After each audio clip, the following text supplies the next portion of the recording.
সব জল্পনা ছাপিয়ে শেষ পর্যন্ত জেলেনস্কিকে ছাড়াই আলাস্কায় বৈঠক করলেন ট্রাম্প ও পুতিন।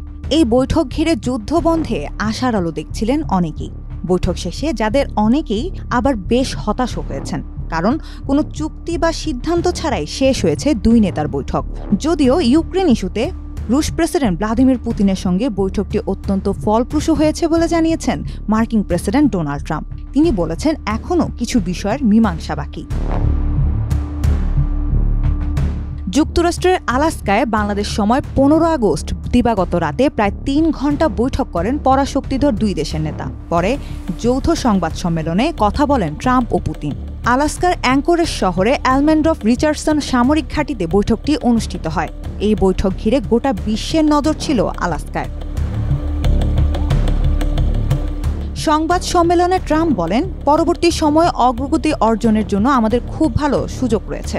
মার্কিন প্রেসিডেন্ট আরও জানান, এখন তিনি কথা বলবেন ইউক্রেনের প্রেসিডেন্ট ভলোদিমির জেলেনস্কি ও ন্যাটো মিত্রদের সঙ্গে, আর চুক্তি শেষ পর্যন্ত নির্ভর করবে তাদের উপরই। চুক্তি না হওয়া পর্যন্ত কোনো চুক্তি নেই উল্লেখ করে ট্রাম্প আরও বলেন, ব্যাপক অগ্রগতি হয়েছে, কিন্তু আমরা শেষ পর্যায়ে পৌঁছাইনি।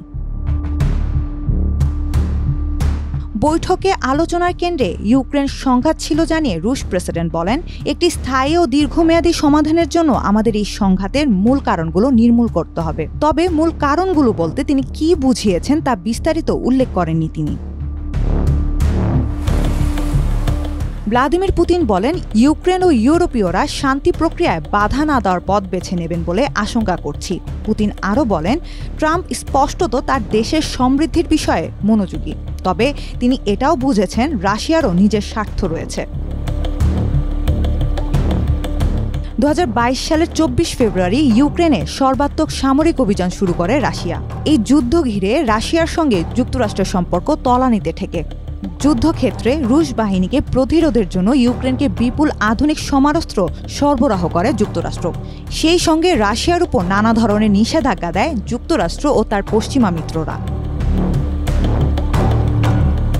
কার্যত রাশিয়াকে সারা দুনিয়া থেকে বিচ্ছিন্ন করার সর্বাত্মক চেষ্টা চালায় যুক্তরাষ্ট্রের তৎকালীন বাইডেন প্রশাসন।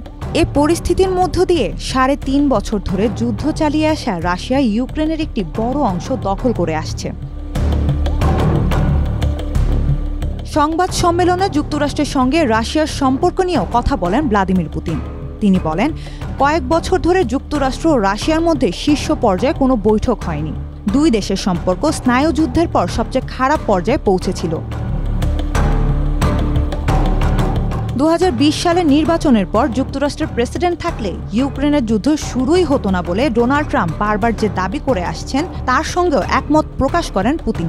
এখন সংঘাত থেকে সংলাপে ফেরার সময় উল্লেখ করে রুশ প্রেসিডেন্ট বলেন, এই বৈঠক আরও অনেক আগেই হওয়া উচিত ছিল।